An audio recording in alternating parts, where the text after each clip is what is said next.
Estamos en esta segunda enseñanza de la serie que hemos comenzado. Esto es el doloroso divorcio entre el judaísmo y el cristianismo.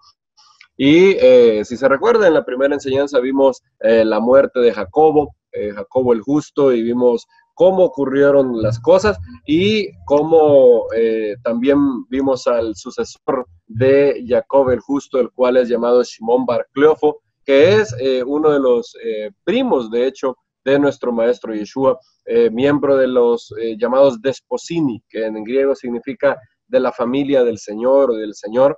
Y también vimos cómo 6 meses después de la muerte de Jacobo, en Jerusalén apareció un hombre muy singular, se llamaba Yeshua ben Hananía, y era un hombre que siempre estaba profetizando o anunciando un oráculo muy feo y repetía sin cesar una voz del oriente, una voz del occidente, una voz de los cuatro vientos, una voz contra todo este pueblo.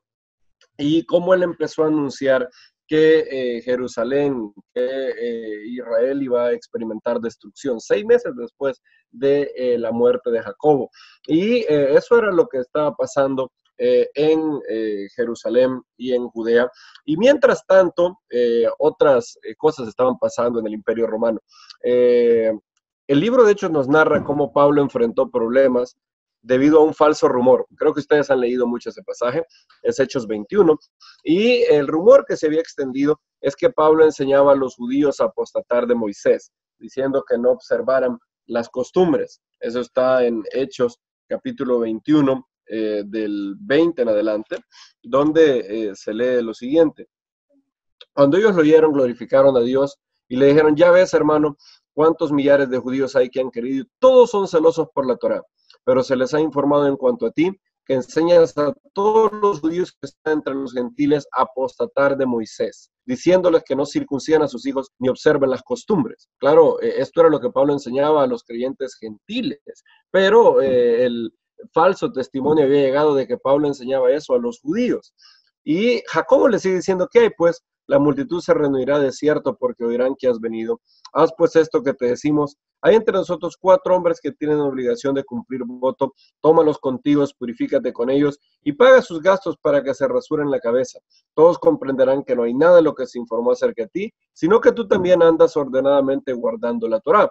Pero en cuanto a los gentiles que han creído, nosotros les hemos escrito que se abstengan de lo sacrificado a los ídolos, de sangre, de ahogado y de fornicación. Pablo le hizo caso a la propuesta de Jacobo, pagó los gastos de los nazareos que tenían que cumplir su voto y estaba de hecho purificándose en el templo cuando unos judíos de Asia le echaron mano. Y eso está en Hechos 21-28. Quizás probablemente pudieron haber sido de Éfeso, donde Pablo había tenido muchos problemas recientemente, como se lee en Hechos 19. Y en Hechos 21-28 se dice lo siguiente, estos son lo que los judíos de Asia dijeron, varones israelitas, ayudad, este es el hombre que por todas partes enseña a todos contra el pueblo, la Torá y este lugar. Y además de esto ha metido a griegos en el templo y ha profanado este santo lugar.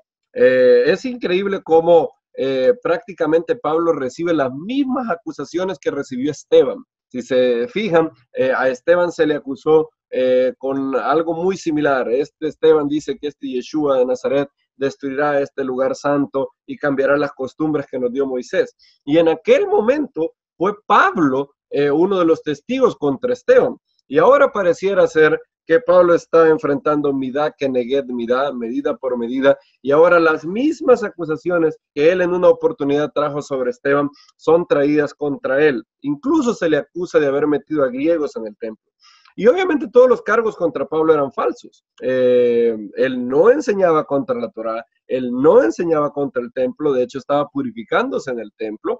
Él no había metido a griegos en el templo, como Lucas lo explica. No obstante, el alboroto generó muchos problemas, mismos que le acarrearon prisiones y tener que presentar numerosas defensas de su inocencia. De hecho, son 7 defensas en total. Por eso en la pantalla pueden ver las 7 defensas de Pablo. Daniel Lancaster, en Fear Fruit of Zion, en el excelente comentario al libro de Hechos, Chronicles of the Apostles, Crónicas de los Apóstoles, en la página 754, tiene resumidas las 7 defensas que Pablo dio. Después de ese incidente con los judíos de Asia, Pablo tuvo que dar 7 defensas. La primera fue ante la multitud en el templo, eso está en Hechos capítulo 22. La segunda fue ante el Sanedrín, cuando él presentó su defensa ante un Sanedrín de fariseos y saduceos, y él dijo: yo soy fariseo, por la resurrección de los muertos estoy aquí delante de ustedes, y él causó un cisma en el Sanedrín en ese momento. Luego se defendió ante Félix y Drusila en Hechos capítulo 24. Luego, después de que Félix fue removido, se defendió ante Festo. Poncio Festo era una persona muy justa, y este fue aquel a quien Pablo le dice excelentísimo Festo, y este hombre fue el que le dijo a Pablo: las muchas letras te han vuelto loco. Luego se defendió ante Agripa II y Berenice, los dos hermanos jasmoneos. Este Agripa II, de hecho, es hijo del Agripa I que vimos la semana pasada. ¿Se recuerdan? El Agripa que murió después de que la gente le decía voz de Dios y no de hombre.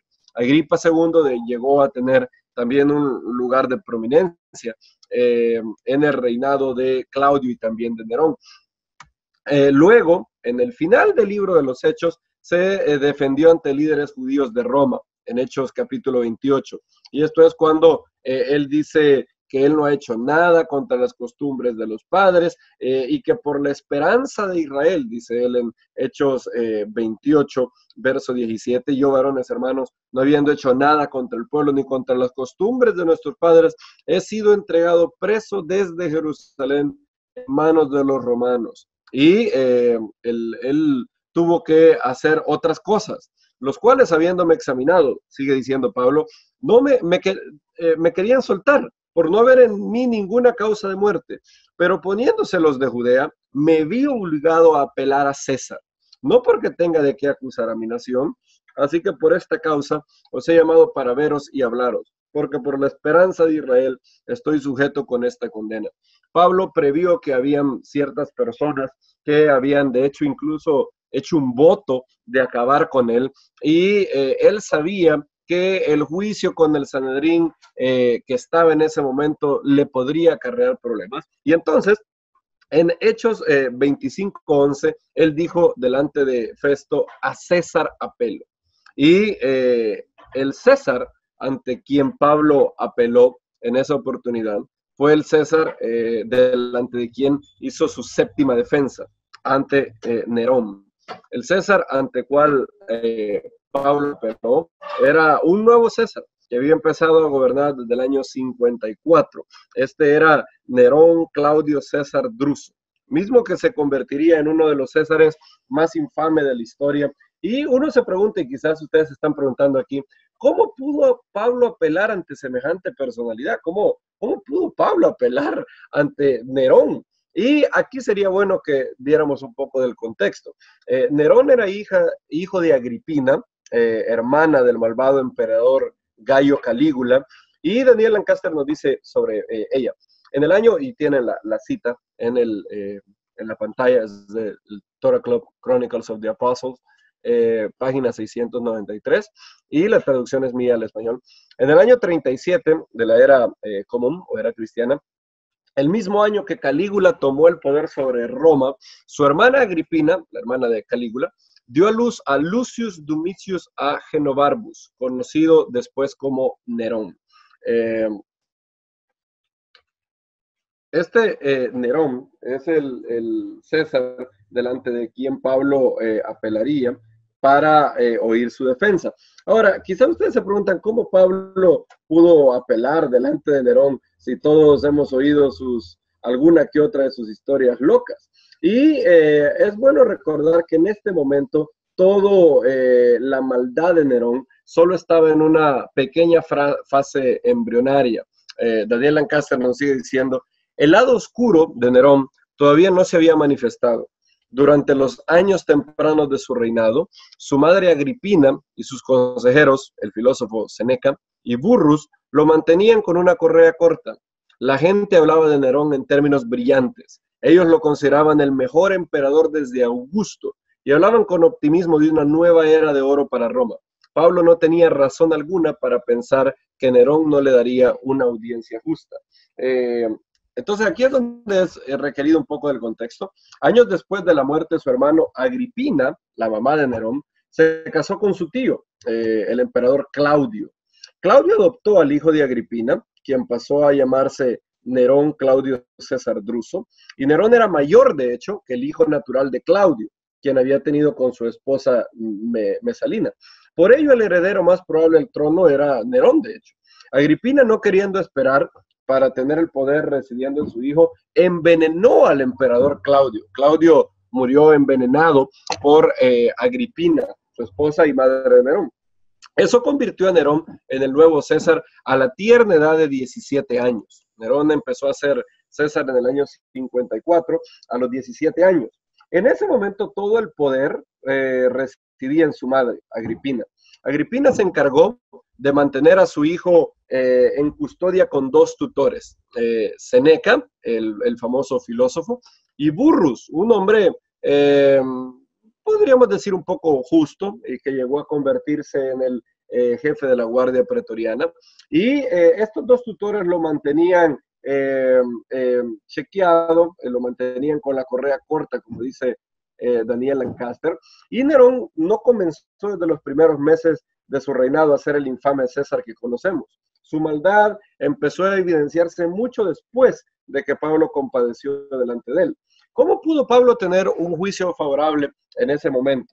En primer lugar, mientras esperaba juicio, Pablo influenció a la guardia pretoriana, la guardia más cercana al emperador. Por ejemplo, Pablo en Filipenses dice lo siguiente: es asombroso cómo Pablo no se queja nunca en Filipenses. Cuando él escribe Filipenses, él está preso, de hecho, esperando comparecer ante Nerón. Y se le ha llamado a Filipenses la carta feliz. Pablo no tiene nada malo que decir hacia los de Filipo, a diferencia de la carta, por ejemplo, a los Corintios o a la carta a los Gálatas, donde él está muy enojado, pero en Filipenses no. Y en Filipenses 1:12 dice lo siguiente: quiero que sepáis, hermanos, que las cosas que me han sucedido, todo este tumulto con los judíos de Asia, la defensa ante el Sanedrín, Festo, Félix, y ahora esperando compadecer ante Nerón, han redundado más bien para el progreso de la buena nueva, de tal manera que mis prisiones se han hecho patentes en el Mesías en todo el pretorio y a todos los demás. En otras palabras, Pablo había llegado a impactar a la guardia pretoriana. Él no perdió tiempo. Estando en la cárcel, él empezó a hablar del Mesías, a empezar a hablar de las buenas nuevas de salvación, hablarle a todos los que estaban en la cárcel de las buenas nuevas de arrepentimiento y perdón de pecados en Yeshua. Y Pablo estaba haciendo mucho éxito ahí. De hecho, algunos de los pretorianos se hicieron creyentes al oír la increíble predicación de Pablo. Otros no se hicieron creyentes, pero tenían a Pablo en alta estima. Aquel predicador judío era muy amigable para todos y la guardia pretoriana lo trataba bien. En esta altura de la historia, es probable que esto ganara algunos puntos para Pablo. El segundo hecho que benefició a Pablo fue la serie de acontecimientos ocurridos en la familia de Nerón un poquito antes de que él llegara ahí. El nuevo César, Nerón, hizo envenenar a su medio hermano Britannicus, quien era hermano de su esposa Octavia, y la lascivia y el mal espíritu de Nerón empezaron a desarrollarse cada vez más. Algunas veces trató de estrangular a Octavia, la mujer de Nerón. Nerón codiciaba a una mujer que se llamaba Popeya Sabina. Popeya Sabina era la mujer de su amigo Otto. Para deshacerse de Otto, Nerón lo mandó a una posición un poco lejos para cubrirla. Sabiendo que la madre de él, la madre de Nerón, ejercía tanto poder sobre él y que nunca aprobaría divorciarse de Octavia y casarse con Sabina, empezó los planes para deshacerse de ella. Nerón intentó hundirle en un bote, pero fracasó. Y luego mandó a sus soldados a terminar el trabajo, diciendo que ella formaba parte de un complot contra César. Así Nerón llegó a ser conocido como el César matricida, el César que acabaría con su madre. Y Popeya Sabina empezó a tener una relación con Nerón y quedó embarazada de él. Ella buscaba ardientemente ser la esposa legítima de César, y Popeya convenció a Nerón de planear la muerte de Octavia. Nerón finalmente pudo deshacerse de Octavia y Popeya Sabina se convirtió en la legítima esposa del emperador. ¿Por qué esto es relevante para la historia de Pablo? Por alguna razón, Popeya Sabina se sintió atraída hacia el pueblo judío y todo lo que tuviera que ver con la religión de los judíos. Era raro, Popeya no era una mujer muy justa, que digamos, por lo que había hecho con Octavia, pero por alguna razón su alma empezó a pegarse mucho a la religión judía. Josefo, de hecho, relata una ocasión donde tuvo un rol en proteger a ciertos líderes judíos y de influenciar a Nerón para su sentencia.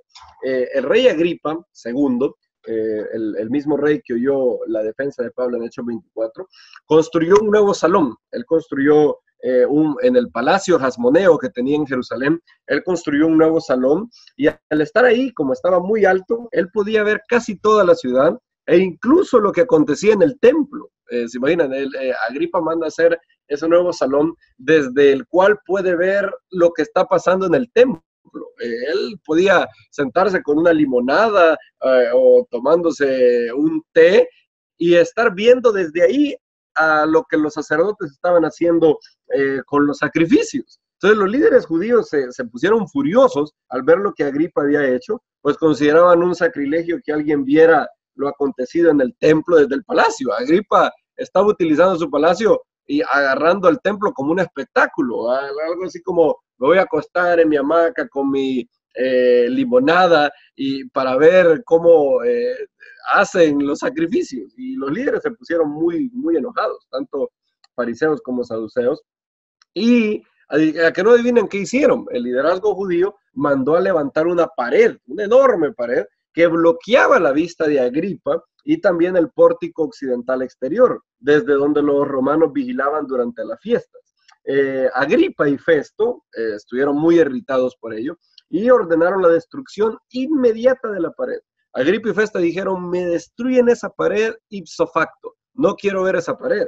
Pero Ismael, el sumo sacerdote, y otros líderes dijeron, no la vamos a quitar porque esto es una profanación a las leyes patrias y vamos a mandar una embajada a César. Esto está en el libro de Flavio Josefo, Antigüedades 20, 8, 11. Y Agripa y Festo consintieron también en enviar a 10 delegados de los judíos ante Nerón para que éste oyera su caso. Agripa y Festo estaban casi completamente seguros que Nerón iba a decir, destruyan la pared rápido. Pero sucedió algo increíble. Por alguna razón, Popeya Sabina se sintió atraída hacia el pueblo judío y esto fue lo que sucedió. Nos narra Flavio Josefo lo siguiente. Después de haberlos oído, Antigüedades 20, 8, 11, y esto es lo que Flavio Josefo dice sobre el incidente de la pared. Después de haberlos oído, Nerón no solo les perdonó su acto, sino que accedió a que conservaran su construcción, la pared, a fin de complacer a su esposa Popeya, pues era una mujer piadosa. Ordenó ella los 10 que se fueran. Entonces, Josefo describe cómo Popeya llegó a ser una mujer, incluso ella le llama piadosa, temerosa de Dios. Hay algunos que dudan si es un adjetivo bueno, considerando el horrible rol que Popeya Sabina tuvo en la muerte de Octavia, pero quizás Popeya no era tan piadosa, pero por alguna razón tenía cierto interés en la religión judía y su alma estaba empezando a despertar de la inmoralidad que vivía en el palacio. Y Pablo compareció delante de Nerón en los días donde Popeya Sabina tenía mucha influencia en Nerón. Y al no tener base en su contra, considerando la influencia de Popeya, los amigos que Pablo había hecho en la Guardia Pretoriana, es fácil ver cómo Nerón dejó libre a Pablo sin problemas. En esta oportunidad, Pablo presentó su caso ante Nerón, presentó la típica defensa que hacía cuando se le preguntaba sobre su mensaje, y Nerón lo dejó libre en aquella oportunidad. Pablo pudo salir libre en esa oportunidad, y luego emprender su último viaje, en el cual después nos llegarían las cartas de Timoteo, que fueron escritas mucho tiempo después, cuando otra vez fue capturado, ahora en una coyuntura totalmente diferente. Burrus, el prefecto de la Guardia Pretoriana y consejero de Nerón, jugó un rol también, ya que él era el jefe de la Guardia Pretoriana. Ahora, pronto la bondad de Nerón, la poca bondad de Nerón sería apocada y su inextinguible maldad saldría para no detenerse. ¿Cómo fue que Nerón empezó a corromperse y hacerse todo lo que nosotros conocemos? Bien, Burrus, el prefecto de la Guardia Pretoriana, murió. Se recuerdan que Nerón tenía dos personas que lo mantenían un poco domesticado, por así decirlo. Y uno era Burrus, el prefecto de la Guardia Pretoriana, y él murió de un tumor. En su lugar, Nerón puso a un amigo de su infancia, el infame Tigellinus. Este hombre, Tigellinus, era uno de los hombres más inmorales, más detestables de toda Roma. Incluso Tigellinus era más inmoral que Nerón, y la inmoralidad y la depravación, la maldad que tenía Tigellinus asombraban incluso al mismo Nerón. Tigellinus era un amigo de infancia de César, y él se convirtió en el jefe de la Guardia Pretoriana. Ahí es donde los problemas comenzaron. Luego Nerón también se iba a deshacer del filósofo Seneca, iba a quedar completamente sin ninguna traba para ejercitar toda su maldad. Tácito dice que la maldad de Nerón, su depravación sexual y todo lo que vendría después, se empezó a dar cada vez más, y él empezó a pasar al lado oscuro. Tácito dice en su libro Anales, en 1537, Nerón mismo, contaminado por todo deseo natural y antinatural, no ha dejado ninguna abominación en reserva con la cual coronar su viciosa existencia. Noten que este no es un escritor de la Biblia, este es un historiador romano, y él dice que Nerón no ha dejado ninguna abominación en reserva con lo cual coronar su viciosa existencia. Plinio el Viejo, de hecho, llama a Nerón, otro historiador, lo llama enemigo de la humanidad. Muchos historiadores dan testimonio de la megalomanía de Nerón, y Nerón se empezó a entregar a todo vicio e inmoralidad, y tenía un aprecio únicamente por aquellos que daban rienda suelta a sus malos instintos, a la crueldad, y despreciaba todo camino de virtud. Nerón pensaba que todos en el fondo somos malos, eso es lo que decía él. Todos son malos, y entonces todos aquellos que se la dan de justos y piadosos, en realidad son hipócritas, en realidad solo están fingiendo, y los buenos somos los que somos sinceros. Imagínense lo que él decía. Y Tigellinus le sugirió, como les mencioné, deshacerse de Seneca, y Nerón buscó un pretexto para asesinar a Seneca, su tutor, y lo encontró tomando como excusa la famosa conjura de Pisón, un complot para acabar con César. A pesar de no contar con pruebas contra Seneca, Nerón le ordenó que se suicidara abriéndose las venas. Nerón empezó a darle rienda suelta a lo peor de su persona, y pronto haría algo por el cual sería recordado. Esto es Roma en llamas. En el año 64, un incendio comenzó en una de las partes de Roma.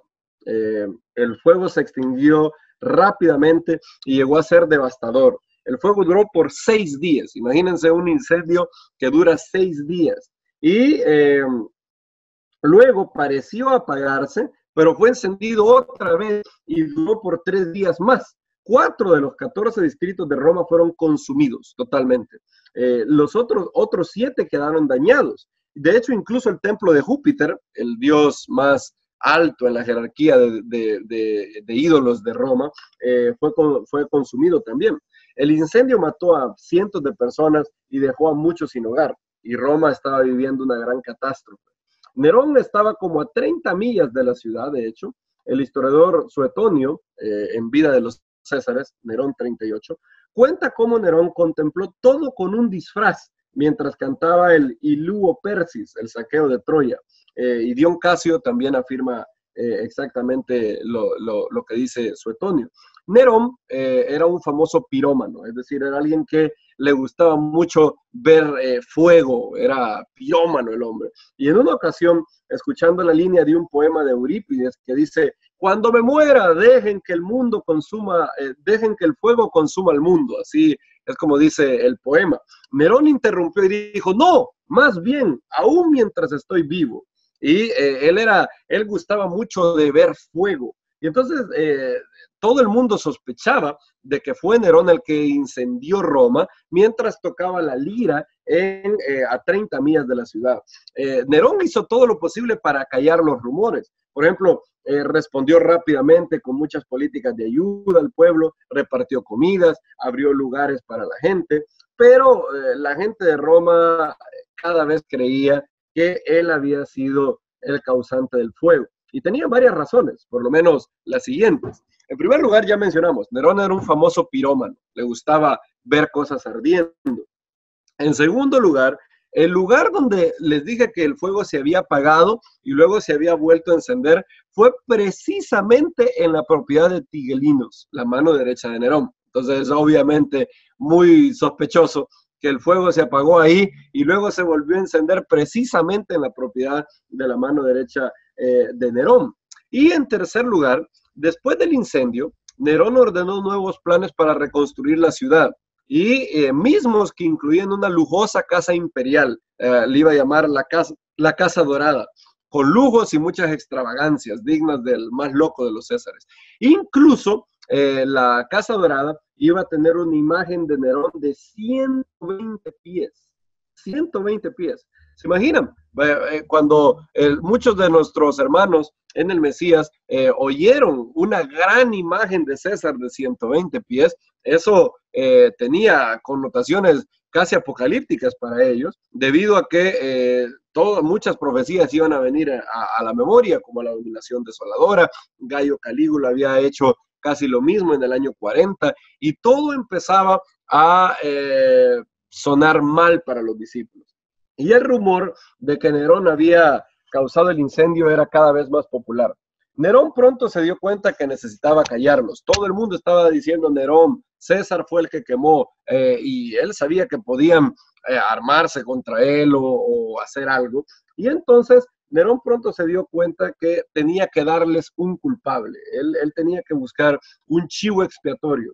Y en ese momento él eligió un pueblo o un grupo ya odiado en Roma. Él eligió a los cristianos. Esto es lo que dice Tácito en Anales 1544. En consecuencia, para deshacerse de los rumores, Nerón culpó e infligió las torturas más exquisitas a una clase odiada por sus abominaciones, quienes eran llamados cristianos por el populacho. Christus, de quien el nombre tuvo su origen, sufrió la pena máxima durante el reinado de Tiberio, a manos de uno de nuestros procuradores, Poncio Pilato. Y la superstición, esto es la creencia en la resurrección de Yeshua, muy maliciosa, de este modo sofocada por un momento, de nuevo estalló, no solamente en Judea, la primera fuente del mal, sino incluso en Roma, donde todas las cosas espantosas y vergonzosas de todas partes del mundo confluyen y se popularizan. En consecuencia, el arresto se hizo en primer lugar a quienes se declararon culpables. A continuación, por su información, una inmensa multitud fue condenada, no tanto por el delito de incendiar la ciudad, sino por su odio contra la humanidad. Y esto es lo que Tácito dice sobre la persecución de Nerón. Nerón empezó a perseguir a los cristianos, dice Tácito. Nerón dijo: no fui yo, fueron los cristianos, yo no quemé Roma, ellos fueron. Y aquí es bueno recordar, en este punto de la historia, que cristiano no significaba, en ese momento, en el año 64, cristiano no significaba el adherente a una nueva religión antagónica al judaísmo, sino un seguidor de Yeshua como Mesías. La palabra Mesías se traduce al griego como Cristos, y de ahí la palabra cristiano. Es en este sentido que Pedro y Agripa la utilizaron. Primera de Pedro dice: si alguno padece por ser cristiano, dé gloria a Dios por ello. Y cuando Pablo estaba delante de Agripa, Agripa le dijo, por poco me persuades de ser cristiano. Así como Herodiano significaba seguidor o simpatizante de Herodes, cristiano significaba seguidor de Cristo. La palabra vino a significar algo diferente años después, pero en el momento histórico que estamos ahora, en el año 64, la palabra cristiano simplemente significa seguidor de Cristo o seguidor del Mesías, como Cristo es la palabra en griego para el Mesías. Entonces, podemos identificar tres etapas en donde el término cristiano cambió de significado, mutó, ¿verdad? La primera etapa, al inicio, el término designaba a los seguidores no judíos de Yeshua. Eso es en Hechos 11:26. Y si quieren lo vamos a leer ahora. Hechos 11:26 dice lo siguiente. Después, ahora lo voy a leer desde el 25. Después fue Bernabé a Tarso para buscar a Shaul, y hallándole le trajo a Antioquía, y se congregaron ahí todo un año con la comunidad, y enseñaron a mucha gente, y a los discípulos se les llamó cristianos, un lugar donde había muchos judíos y también donde se hablaba mucho griego.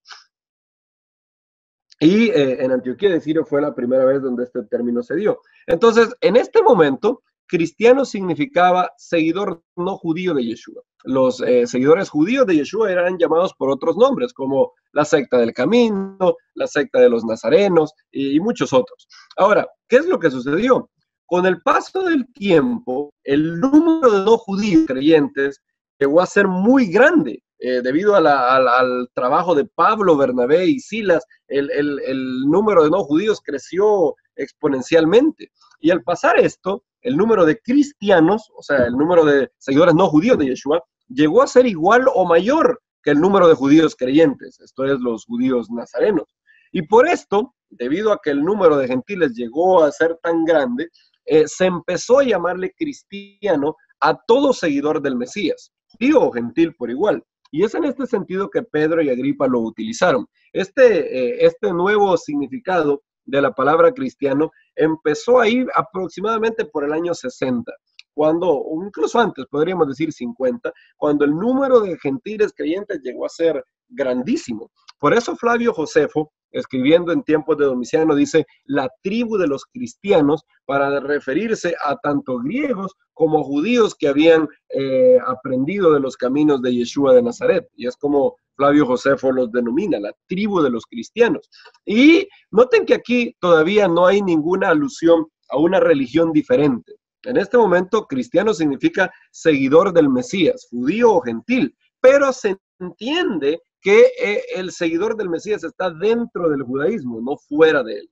Ahora, hubo una tercera mutación del término, y esto se empezó a desarrollar aproximadamente desde el año 135 de nuestra era hasta la actualidad. Y este es el tercer significado de la palabra cristiano. Cristiano es todo aquel miembro del cristianismo, una religión separada del judaísmo. Entonces, si ustedes le hubieran preguntado a Pablo en el año 64 si él era cristiano, claro que Pablo iba a decir que sí, pero porque en su mente, en la mente de él, en el año 64, el tercer significado no existía. Lo que él quería decir por cristiano era ser un seguidor de Cristo, ser un seguidor del Mesías, de Yeshua, y como así se conoce en el mundo griego, él iba a decir que sí. Por eso cuando Agripa le dijo, por poco me persuades de ser cristiano, Pablo dijo, ¿quién diera que todos aquí llegaran a ser tal cual yo soy, menos estas cadenas? Y es bueno entender esto.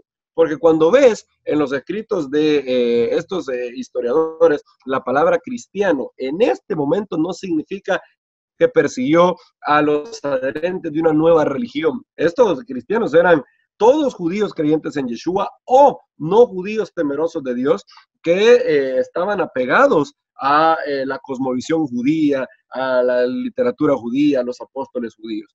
Y entonces Nerón escogió a los creyentes en Yeshua, famosos por apartar de los dioses de Roma a multitudes y de tener reuniones privadas, y empezó una persecución horrible. La persecución de Nerón no distinguiría entre creyentes judíos o no judíos. Él haría recaer sobre ellos la culpabilidad del incendio de Roma.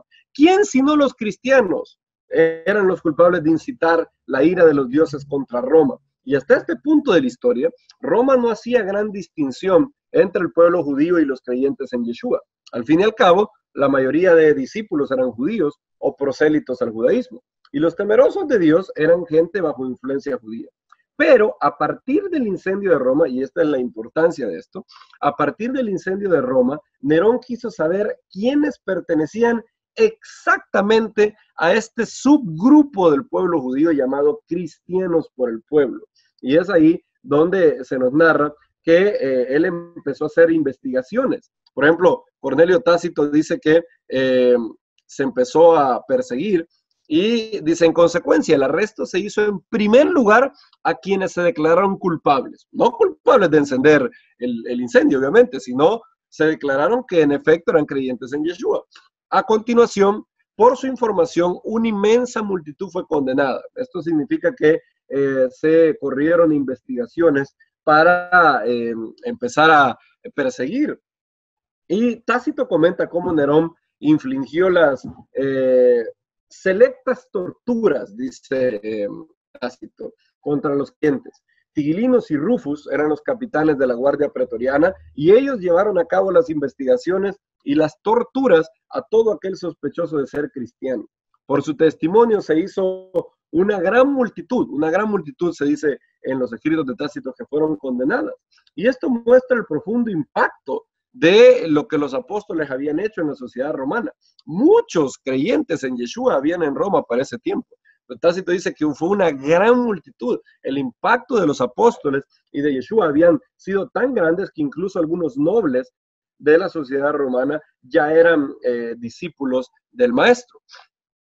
Ahora, Tácito menciona algo. Él dice que no se les condenó tanto por el crimen de haberle encendido fuego, haber prendido el fuego en Roma, no había pruebas en su contra, sino que se les condenó por un cargo que él llama odio contra la humanidad. Esto es misantropía en griego. Misantropía significa odio contra la humanidad. Ahora, si alguien lee a Tácito fuera de contexto, se preguntará, ¿por qué alguien acusaría a los creyentes en Yeshua de misantropía, de odio contra la humanidad? ¿Qué quiere decir Tácito con eso? El término misantropía significa el abandono de los deberes políticos y religiosos hacia el Estado, una separación deliberada del resto de la sociedad. En otras palabras, en el Imperio Romano uno tenía deberes políticos y religiosos hacia el Estado. Esto es, la obligación de los dioses, la participación en las actividades religiosas del Estado, como también la adoración del emperador. En Roma tenía que adorar a los dioses de Roma, no es como hoy que hay libertad de culto y uno decide si adora o no, o si es ateo o agnóstico. En Roma había todo un andamiaje de deberes cívicos y religiosos. Yo tenía que adorar a los dioses de Roma, porque si no, si mi familia y yo empezamos a ignorar la adoración de los dioses de Roma, pronto los dioses de Roma iban a venir contra Roma enojados porque habíamos descuidado su adoración. Ahora, el pueblo judío gozaba de una exención de estas actividades y en lugar de sacrificar a los dioses, el pueblo judío ofreció que nosotros no podemos sacrificar a otros dioses. Lo que podemos hacer es que podemos hacer una ofrenda a Hashem en beneficio de César. Y Roma le otorgó con gusto al pueblo judío la exención de no tener que adorar a los dioses de Roma debido a que ellos eran una religión antigua, incluso más antigua que Roma. Entonces, por eso, si alguien era judío, él tenía una exención imperial de no tener que adorar a los dioses de Roma. Ahora, el problema era que si una persona no era judía y rechazaba ofrecer los sacrificios a los dioses, podía ser cargada con el crimen de ser ateo. Esto es, no ser un creyente en los dioses de Roma.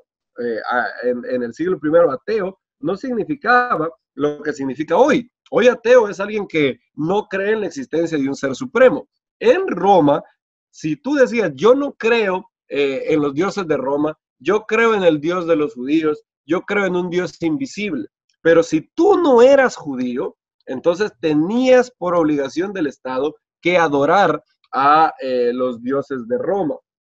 Y a donde quiera que Pablo iba, había un problema, porque cuando Pablo llegaba, una gran multitud de gentiles eran convertidos al Dios de Israel y entonces abandonaban la idolatría. Esto hacía que sus familias y otros estuvieran furiosos, puesto que al no cumplir con los sacrificios de los dioses, ellos estarían atrayendo la ira de los dioses romanos contra las familias y la ciudad y la última instancia en todo el imperio. Y por eso leemos que hay varias ocasiones donde esto pasó. Por ejemplo, en Hechos 19, lo vamos a leer, están aquí las citas en la pantalla. Hechos 19, del 24 al 28, narra cómo Pablo llegó a Éfeso y hubo algo increíble porque unos versos antes se nos dicen que Pablo tenía un poder sobrenatural para hacer milagros extraordinarios de parte del Eterno, e incluso la gente llevaba paños o delantales a los enfermos y se sanaban. Pablo hizo, él expulsó demonios también que otros no pudieron expulsar, y hubo un despertar espiritual tan poderoso que Hechos 19:19 dice: asimismo, muchos de los que habían practicado la magia trajeron libros y los quemaron delante de todos. Y hecha la cuenta de su precio, hallaron que era 50,000 piezas de plata. Imagínense, la gente traía libros de magia y los aventaban ahí, los quemaban. Era algo increíble. Ahora, no todos estaban muy contentos. Hechos 19:24 dice: porque un platero llamado Demetrio, que hacía de plata templecillos de Diana, daba no poca ganancia a los artífices, a los cuales, reunidos con los obreros del mismo oficio, dijo: varones, sabéis que de este oficio obtenemos nuestra riqueza, pero veis y oís que este Pablo, no solamente en Éfeso, sino en toda Asia, esto es muy importante, recuerden que Pablo tuvo estos problemas por los judíos de Asia, ¿verdad?, que le echaron mano, sino que en toda Asia ha apartado a muchas gentes con persuasión, diciendo que no son dioses los que se hacen con las manos. Y no solamente hay peligro de que nuestro negocio venga a desacreditarse, sino también que el templo de la gran diosa Diana sea estimado en nada y comience a ser destruida la majestad de aquella a quien venera toda Asia y el mundo entero. Cuando oyeron estas cosas, se llenaron de ira y gritaron diciendo: grande es Diana de los Efesios. Y si ustedes siguen leyendo, se dice que los efesios estuvieron gritando por 2 horas: grande es Diana de los Efesios, y casi matan a Pablo. Pablo en 2 de Corintios dice que tuvieron una tribulación tan grande en Asia que llegaron a perder la esperanza de preservar la vida. Pablo pensó: me van a matar, hoy no salgo vivo de este lugar, de este alboroto que se dio. Y no era la primera vez, también pasó en Macedonia. En Hechos 16 se nos cuenta cómo él llega a Filipos y otra vez tiene problemas. ¿Cuál es el problema? Hechos 16, del 19 al 22, dice así: pero viendo sus amos que había salido la esperanza de su ganancia, prendieron a Pablo y a Silas y los trajeron al foro ante las autoridades. Y presentándolos a los magistrados dijeron: estos hombres, siendo judíos, alborotan nuestra ciudad y enseñan costumbres que no nos es lícito recibir ni hacer, pues somos romanos. Entonces se agolpó el pueblo contra ellos y los magistrados, rasgándoles las ropas, ordenaron azotarles con vara. Noten lo que dicen en Filipo. Ellos dicen que no es lícito para ellos recibir las costumbres que Pablo está instituyendo. Esto es, que los dioses que se hacen con las manos no son dioses. Y esto era lo que pasaba. A donde quiera que Pablo, Bernabé y Silas se dirigían, había una gran multitud que creía en Yeshua, pero había otra multitud de los que no creían, que veían esto como una amenaza. Y a medida que el movimiento avanzaba y llegó a ser una gran multitud, como Tácito dice en Roma, la gente resentía este nuevo grupo. La gente decía: ¿cómo es posible que toda esta gente ya no esté adorando a los dioses de Roma? Lo que va a pasar es que Júpiter, Atenas, Apolos van a venir con ira contra la ciudad. Entonces, cuando Roma está en un incendio, a Nerón se le prende el bombillo y dice: claro, es bien fácil, yo he estado ciego, es tan fácil echarle la culpa a esta gente, porque la gente me comprará ipso facto que ellos son los culpables. Y entonces la gente tenía muchas especulaciones, porque decían: ¿qué se reúnen a hacer estos cristianos? Porque se reúnen son reuniones secretas en su casa, Y la gente empezó a hablar. Vieron que la gente cuando no sabe inventa, ¿verdad? No sé en sus países, pero en El Salvador así es. Y empezaron a decir cierto número de cosas como los cristianos hacen actos de canibalismo, ¿no? Que se comieron un niño, o hacen incesto, hacen ceremonias de magia, decían ellos. Y de lo contrario, ¿por qué hacen esas reuniones? Si no hacen nada malo, ¿por qué hacen esas reuniones en sus casas? ¿Por qué su actitud hostil hacia la cultura romana y los dioses en general? Y esta actitud de separarse del mundo de Roma, separarse de las familias, separarse de la adoración a César, separarse de la adoración a los dioses, es lo que Tácito llama misantropía. Esto es odio a la humanidad. Y los romanos acusaban mucho al pueblo judío de este cargo, de ser culpables de misantropía. Ahora, con el pueblo judío no podían hacer mucho, debido a que ellos tenían la exención romana de no adorar a los dioses. Ahora, los creyentes gentiles en Yeshua no contaban con esa suerte, porque bajo el imperio, si no adorabas a los dioses, ibas a juicio y eras acusado del crimen de ateísmo, podías recibir la pena de muerte. Y en la época de Claudio, algo similar parece haber pasado en Roma. El historiador, unos años antes, en el año 49, sucedió algo en Roma. Y esto es cómo nos narra Suetonio en Vida de los Césares, Claudio 25. Suetonio, el historiador, dice: dado que los judíos hicieron constantemente disturbios bajo la instigación de Crestus, él los expulsó de Roma, dice Suetonio. En el año 49, Claudio decidió expulsar a los judíos de Roma debido a múltiples disturbios relacionados con Crestus, esto es Cristo. Suetonio confundió una vocal en el nombre. Y Cristos es el nombre del griego por el cual se conocía Yeshua, ¿verdad? Ahora, ¿cuáles eran los disturbios? Lo más probable es que judíos creyentes en Yeshua, en Crestus, como le conocería Claudio, habían llevado la fe a los habitantes de Roma. Judíos como Aquila y Priscila y otros judíos de la comunidad de Roma que ahora eran creyentes en el Maestro, llevaron su fe a los habitantes de Roma. Al esparcir la fe en el Maestro, como dice Tácito, en Roma las cosas despreciables se hacen populares y todo lo que Tácito dice, odiaba a los cristianos al igual que Nerón. Y muchos vinieron a la fe.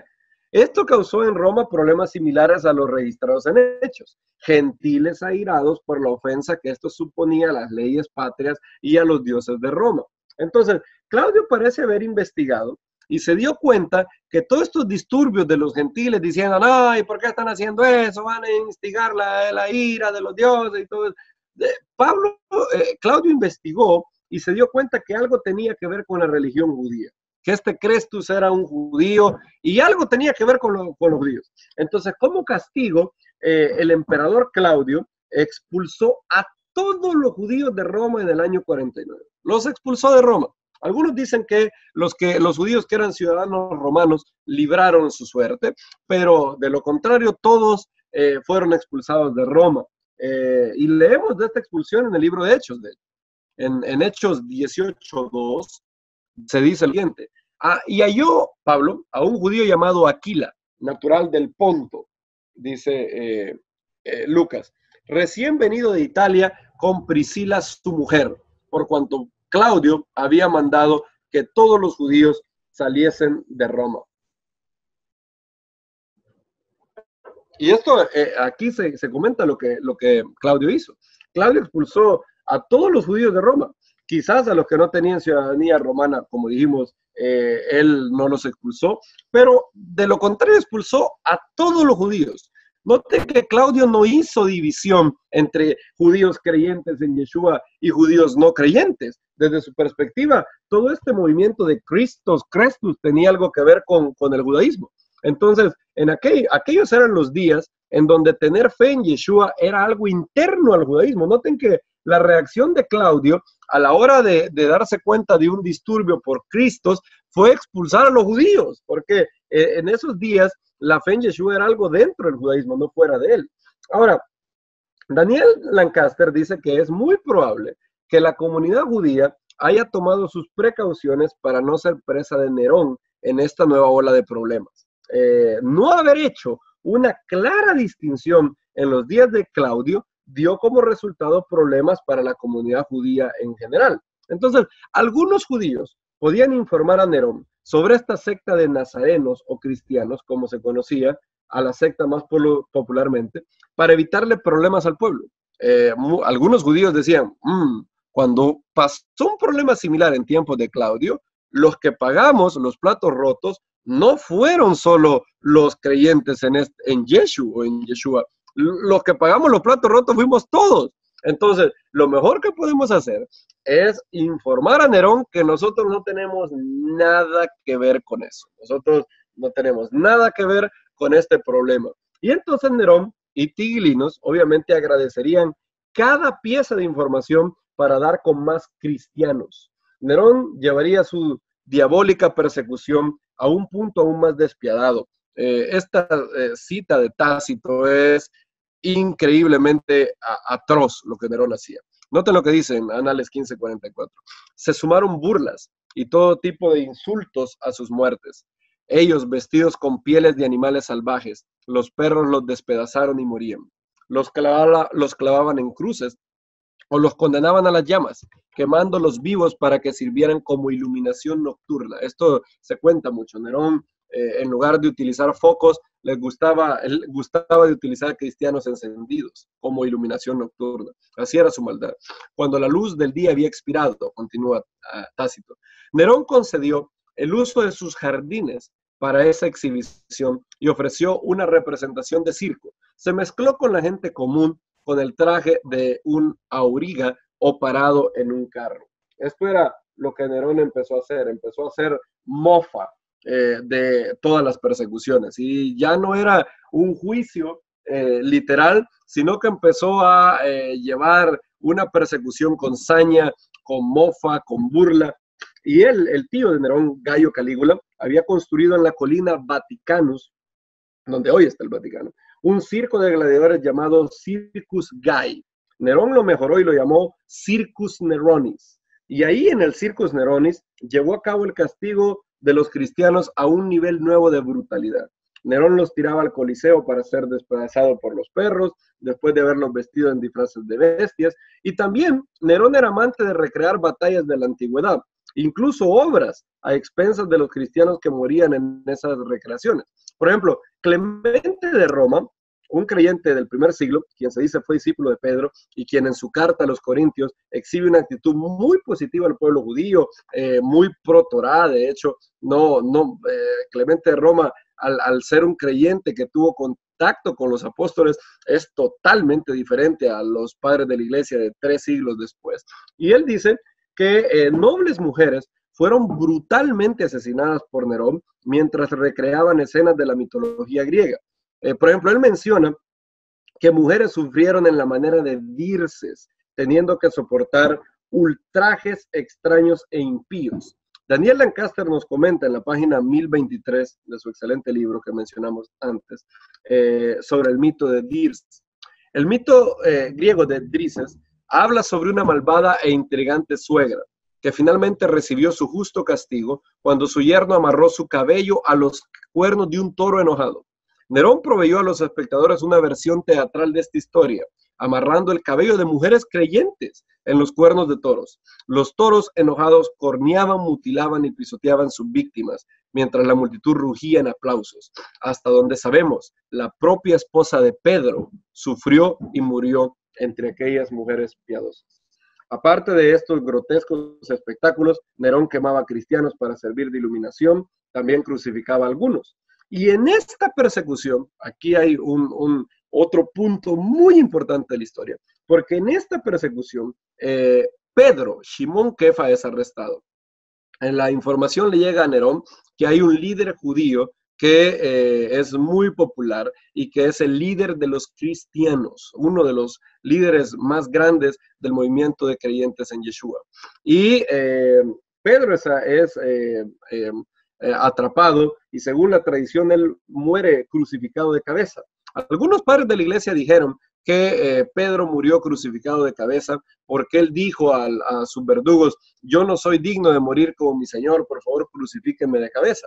Ahora, a pesar de que esa narración tiene una tradición antigua, es muy probable que Pedro no haya muerto crucificado de cabeza por esa razón, sino que los romanos crucificaban de cabeza y de muchas posturas para hacer mofa y para entretener a las masas. Y se dice, Clemente de Alejandría tiene una tradición muy fuerte sobre lo que pasó con la esposa de Pedro. Esto es una tradición muy confiable, debido a que cuando Clemente y Eusebio le escribieron, ya el celibato en los sacerdotes empezaba a ser un punto, ¿verdad? Y entonces no era muy conveniente para autores cristianos posteriores decir que Pedro tenía una esposa. Entonces, Eusebio en Historia Eclesiástica 3:32 dice lo siguiente: cuando el bendito Pedro vio a su propia esposa siendo llevada a morir en el Circus Neronis, él se regocijó por su llamado y regresó a su casa y gritó, animándola y confortándola, dirigiéndose a ella por nombre y diciendo: recuerda al Señor, recuerda al Maestro. Y es increíble cómo antes de ser crucificado, Pedro fue separado de su esposa y dice la Biblia, dice Eusebio, que se regocijó por el llamado y por el regreso a casa, por el regreso a la casa celestial. Y en lugar de tener una actitud negativa, él le gritó a su esposa: recuerda al Señor, recuerda al Señor. No sabemos por qué le dijo eso. Quizás una exhortación a no negarlo de ninguna manera bajo la persecución, una exhortación a recordar cómo aquel dulce Galileo había sanado a su madre de la fiebre que la atormentaba. No sabemos. Pero Pedro empezó a gritarle: recuerda al Señor. Y el relato de Pedro y su esposa son cosas que nos dan una increíble fuerza de ver, wow, estos son nuestros padres de la fe en Yeshua, y ellos estuvieron dispuestos de soportar todo esto. Y nosotros muchas veces con poquitas cosas decidimos alejarnos del grupo, alejarnos de la comunidad, y ellos dieron su vida y no en circunstancias cómodas, sino en circunstancias horribles. Juan, en Juan se nos dice que Pedro había recibido, de hecho, esta profecía de Yeshua, cuando él dijo: de cierto te digo, cuando eras más joven te ceñías e ibas a donde querías, mas cuando ya seas viejo, extenderás tus manos y te ceñirá otro, y te llevará a donde no quieras. Esto dijo, dando a entender con qué muerte iba a glorificar a Dios. Unos días después, de hecho, del martirio de Shimón Kefa, después de haber sido crucificado, y con la ventaja de ser ciudadano romano, Pablo también llegó a Roma. Pablo también fue capturado después de hacerse investigaciones, y Pablo llegó a experimentar un juicio delante del infame tribunal de Nerón. Ahora no iba a contar con la misma suerte que años anteriores, cuando Nerón era muy susceptible a la influencia de Pompeya Sabina. Ahora no iba a experimentar la misma suerte. El ser ciudadano romano le ayudaba a Pablo a librarse de cualquier muerte deshonrosa en el Coliseo. Nerón no podía acabar con un ciudadano romano en el Coliseo. Al ser ciudadano romano, automáticamente te daba derecho a un justo juicio y también a un debido proceso. Pablo esperó algunos meses en prisión de nuevo, y en ese tiempo Pablo escribió su última carta, segunda de Timoteo. Esa es la última carta que Pablo escribió esperando a ser martirizado por Nerón. En su juicio, Pablo enfrentaría el cargo de crimen laesa majestatis, crimen contra la majestad. Esto es un criminal que había insultado, herido o disminuido al emperador. Ese era el crimen que se le iba a adjudicar para poder matarlo. Y durante estos meses, él expresó sus sentimientos, anhelos, exhortaciones a su hijo en la fe, Timoteo. Y leído ahora en este contexto, si ustedes leen segunda de Timoteo a la luz de este contexto, hay versos que nos dejan boquiabiertos, tomando en cuenta el heroísmo, el celo por la fe que el rabino Shaul de Tarso tenía, y algunos versos, al leerlos en este contexto, cobran nueva vida, incluso nos dejan con las lágrimas en los ojos, porque no nos ha dado espíritu de cobardía, sino de poder, amor, dominio propio. Por tanto, no te avergüences de dar testimonio de nuestro Señor, ni de mí, preso suyo, sino participa de las aflicciones por la buena nueva, según el poder de Dios.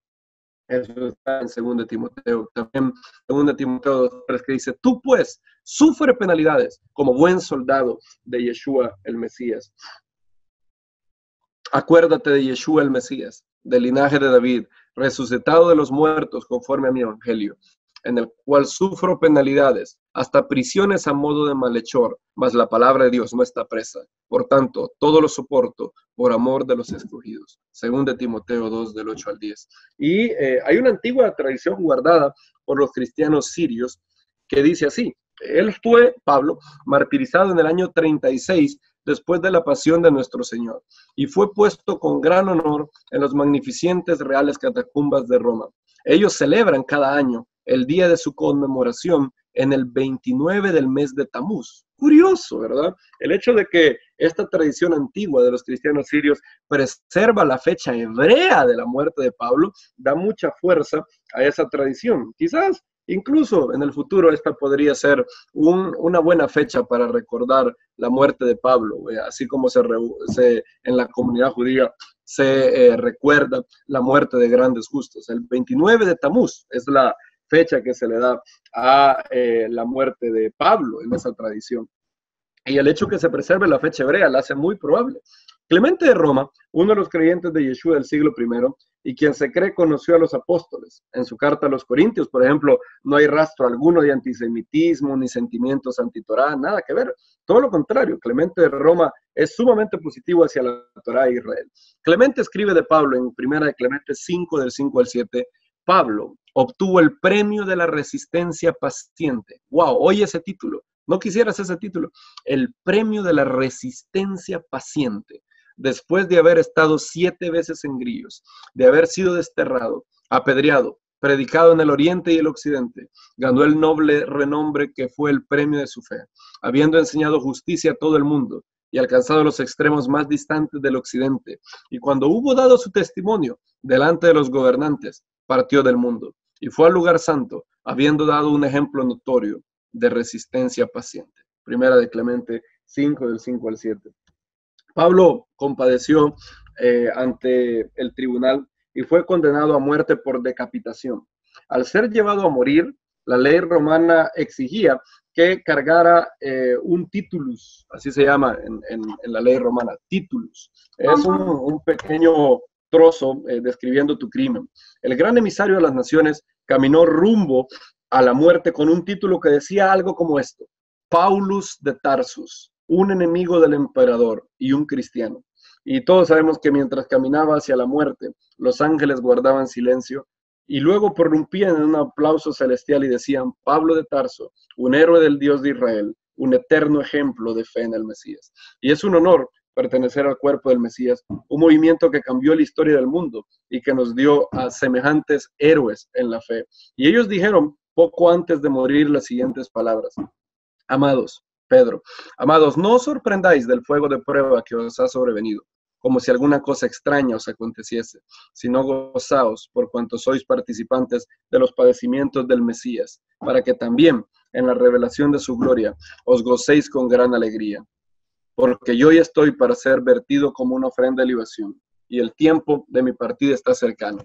He peleado la buena batalla, he acabado la carrera, he guardado la fe.